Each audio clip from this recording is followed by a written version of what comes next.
Assalamualaikum warahmatullahi wabarakatuh. Perkenalkan, saya Tania Inmarita dengan NIM 187231002 dari kelas Madis I1. Nah, di sini saya akan mempresentasikan materi mengenai teori graf.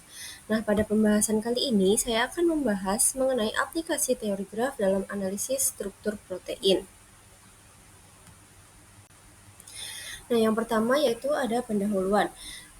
Secara umum, teori graf ini merupakan salah satu subjek dalam matematika diskrit yang digunakan untuk merepresentasikan objek-objek dan hubungannya dengan pendekatan geometri.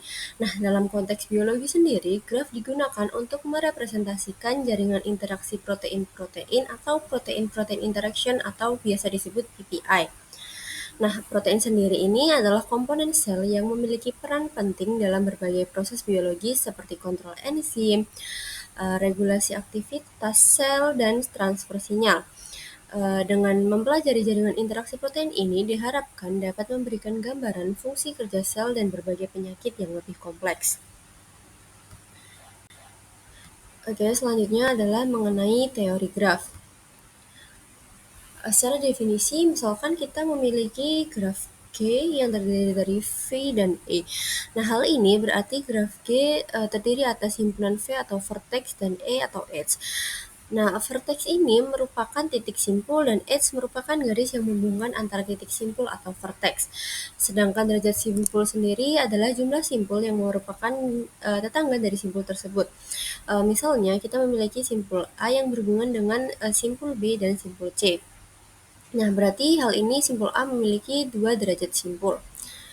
Nah, selanjutnya kita akan membahas mengenai jenis-jenis graf. Nah, graf ini bisa terdiri dari berbagai jenis, diantaranya yakni yang pertama jenis graf berdasarkan arahnya, yaitu terdiri atas graf tak berarah dan graf berarah. Lalu yang kedua ada jenis graf berdasarkan ada tidaknya gelang dan sisi ganda, yang terdiri atas graf sederhana dan graf tidak sederhana. Lalu jenis graf lain yang umum digunakan adalah graf lengkap dan graf berbobot.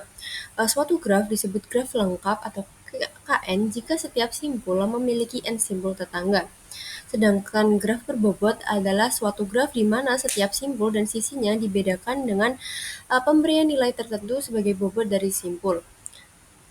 Nah, graf berbobot ini biasanya digunakan untuk merepresentasikan struktur kimia yang mengandung berbagai atom dan ikatan-ikatan yang beragam. Selanjutnya ada upgraph. Upgraph ini dapat didefinisikan sebagai graf yang merupakan bagian dari graf lainnya. Nah, pada bahasan ini, upgraph ini digunakan untuk menganalisa ketersamaan antara suatu struktur protein. Berikutnya ada graf isomorfik. Dua graf dikatakan isomorfik jika ada korespondensi satu-satu antara simpul dan sisi-sisi keduanya, sehingga hubungan antar sisi dan simpulnya sama. Lalu berikutnya ada representasi graf. Representasi suatu data dengan graf sangat berguna dalam hal visualisasi. Tetapi untuk mengolah datanya dalam algoritma tertentu dibutuhkan representasi lain yaitu dengan matriks. Jenis matriks yang digunakan untuk merepresentasi graf ini bergantung dari sifat atau algoritma mana yang akan digunakan. Untuk jenis yang paling umum digunakan adalah ada matriks ketetanggaan atau adjacency matrix, lalu ada matriks bersisian atau incidency matrix, lalu yang terakhir ada matriks Laplacian. Oke, lanjut ke slide berikutnya, yaitu kita akan membahas mengenai interaksi antar protein dan topologi. Seperti yang sudah kita mention sebelumnya, protein sendiri merupakan sebuah polimer yang terdiri dari asam amino yang terurut dan dihubungkan oleh ikatan peptida. Protein dalam jumlah besar yang bergabung untuk melakukan fungsi tertentu disebut dengan protein kompleks. Beberapa bukti menunjukkan bahwa protein kompleks merupakan salah satu upgraph dari jaringan PPI. Nah, jaringan PPI ini direpresentasikan dalam graf dengan simpul sebagai protein dan sisi sebagai interaksi antar protein. Topologi protein ini dapat dianalisis dengan menggunakan teori graf untuk memahami interaksi dan struktur tiga dimensi protein yang penting dalam studi penyakit dan pengembangan obat. Nah, seperti yang bisa kita lihat dalam slide, terdapat gambar yang mana gambar tersebut merupakan contoh dari aplikasi graf pada protein. Nah, pada gambar tersebut, graf tersebut dibentuk dari 2401 protein. Secara umum, jaringan PPI menggunakan graf tak berarah dan direpresentasikan hanya dalam binary interaction. Lalu selanjutnya, untuk memahami fungsi dan perubahan protein diperlukan gambaran jelas tentang struktur tiga dimensi protein seperti yang sudah kita sebutkan sebelumnya. Nah, struktur sekunder protein dapat direpresentasikan dengan graf sederhana seperti yang bisa kita lihat dalam gambar, yaitu beta direpresentasikan sebagai segitiga dan alfa sebagai segi empat sebagai simbol graf. Nah, sedangkan ikatan antar struktur tersebut direpresentasikan sebagai sisi pada graf. Nah, secara matematis, jaringan PPI ini dapat direpresentasikan dengan graf yang mana representasi ini lebih efektif dibanding dengan metode laboratorium. Nah, metode lain yang dapat digunakan yakni contohnya seperti Yes to Hybrid Assay, Orthology Based Interaction Maps, dan Literature Based Interaction Maps. Nah, struktur protein sendiri memiliki bentuk geometri tertentu yang dibentuk dari protein backbone dan set chains. Nah, struktur ini bisa berbeda dalam bentuk geometri namun memiliki topologi yang sama. Untuk formulasi matematikal dari topologi protein ini dikemukakan atau dilakukan oleh Koch dan kawan-kawan. Mereka mengenalkan konsep graf yang merepresentasikan struktur beta. Nah, dalam struktur beta, simpulnya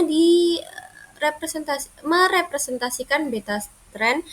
Dua sisi pada graf menunjukkan urutan dan ikatan hidrogen yang menghubungkannya.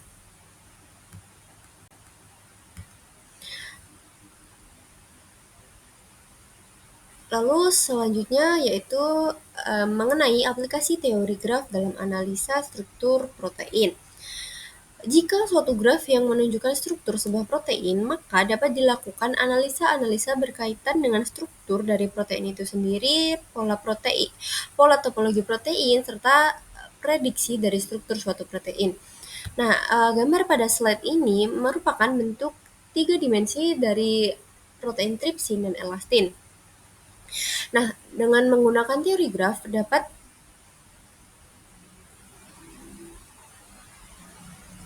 diidentifikasi pola dan secara spesifik dengan simpul dan sisinya. Jika graf telah dibuat, maka polanya akan ditentukan dengan mengenali sifat isomorfis dari graf tersebut dengan protein atoms pada data banks. Atau dengan kata lain, kita bisa mencocokkan struktur yang kita dapat dengan protein yang ada dengan data protein yang ada dalam data bank. Lalu selanjutnya yakni mengenai identifikasi dan analisis struktur protein menggunakan teori graf. Yang pertama yakni penentuan simpul dan sisi dengan parameter penentuan. Yang pertama, struktur sekunder protein A dan B, lalu penentuan ikatan hidrogen dan sudut dari struktur yang membentuknya. Nah, selanjutnya ada metode perbandingan protein dengan graph isomorphism detection method, yakni membandingkan dua protein dengan melihat struktur graf yang membentuknya. Salah satu yang banyak digunakan adalah dengan Ullmann's algorithm yang secara umum adalah dengan membentuk matriks yang menunjukkan keterhubungan antara simpul dan sisi, lalu dilakukan identifikasi isomorfis dari suatu graf dengan matriks permutation.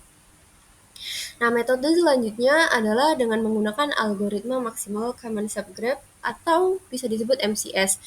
Nah, MCS ini merupakan metode untuk menemukan subgraph umum terbesar antara dua graf dengan rumus seperti pada gambar, yakni M faktorial dikali N faktorial per M kurangi K faktorial dikali N kurangi K faktorial dikali dengan K faktorial. Nah, permasalahan yang mungkin muncul dalam MCS ini adalah jumlah komputasi komparasi yang sangat besar, sehingga hal ini tidak efektif untuk graf sederhana dengan M simpul, N simpul, dan upgraph dengan K simpul. Nah, untuk mengatasi hal tersebut, kita bisa menggunakan metode click detection algoritma yang jauh lebih efisien. Nah, berikutnya kita akan membahas mengenai click detection algorithm. Nah, click adalah subgraph lengkap dalam graf yang berarti semua simpul dalam click saling terhubung satu sama lain.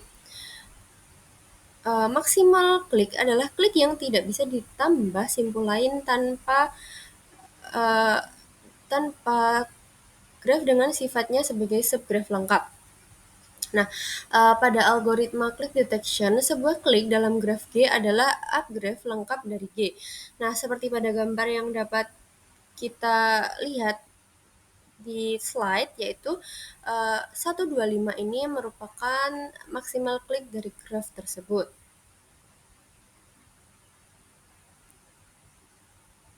Lalu selanjutnya kita akan membahas mengenai pola dan struktur protein. Nah, pola yang ditemukan dalam analisis graf dapat mengarah ke struktur protein isomorfis terhadap struktur lain. Subgraf isomorfism sendiri ialah metode untuk mengidentifikasi kesamaan topologi atau struktur dengan fungsinya. Salah satu graf yang dihasilkan dari protein-protein interaction adalah schizophrenia PPI seperti pada gambar yang ada di atas pada slide. Nah, selain itu, representasi lain dalam graf adalah dengan scene network interaction yang mendeskripsikan jenis interaksi yang ada pada protein-protein tersebut seperti pada gambar yang terletak di bagian bawah slide. Nah, dari pemaparan tadi dapat kita ambil kesimpulan, yakni teori graf dalam bioinformatika dapat digunakan untuk mengidentifikasi hubungan antara protein, berguna dalam penelitian, pembentukan protein baru, dan kebutuhan medis. Nah, simbol graf pada hal ini merepresentasikan protein atau strukturnya, sedangkan sisi menunjukkan interaksi antara protein. Analisis ini mengungkap pola susunan asam amino dan struktur interaksi untuk mengidentifikasi fungsi protein. Untuk algoritma yang diterapkan sendiri diantaranya ada Ullman algorithm, click detection algorithm, dan subgraph isomorphism yang digunakan dalam proses ini.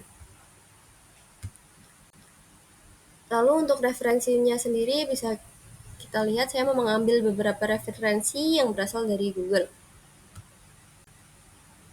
Nah, sekiranya cukup sekian presentasi yang dapat saya sampaikan. Jika ada kurang dan lebihnya, saya mohon maaf. Terima kasih atas perhatiannya. Wassalamualaikum warahmatullahi wabarakatuh.